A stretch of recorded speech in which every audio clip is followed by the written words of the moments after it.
دغریا خب آزیمت دا یک تا چیستان میگم دلینگا میوارداریم تلاش میکنیم ما گفتیم کنم خیلی فکر میکنم با نام خدا به معنی نیست اسباب روزگار در زندگی هم استفاده میبرن در دهات زیادتر استفاده میبرن چی دلینگا میبردیم دلینگا میوارداریم تلاش میکنیم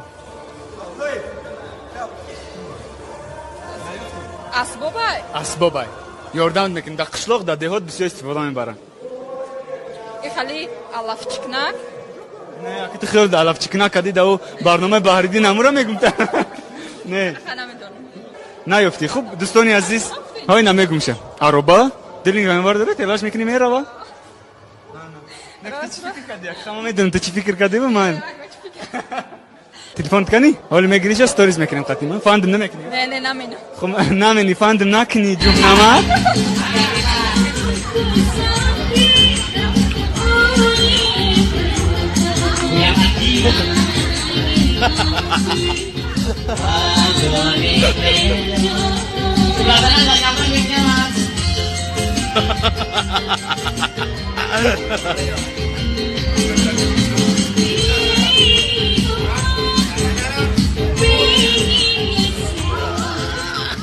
میدو دارا نه انا پریکوریتی لا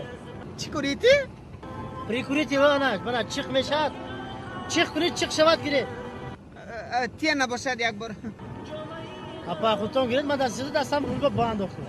اگه جدا نوایسه بیلمانده کدام یک تیوای پریکوریتی لی تو چیخ کنا خیر من چیخ کنید من چیخ شود گیره چیخ شد میوای گرانتیه من بیا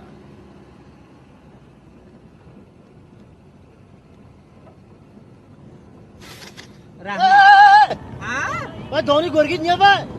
چیکار کنم اینا؟ آره سرخش بیت خکرمانه توبه راستم چما هزیل چی دیده دارم منو گوش کنید هر یک کس سرخی خودش ناف میداند خودت هم مانی سرخیتون به سرخی من یه بایی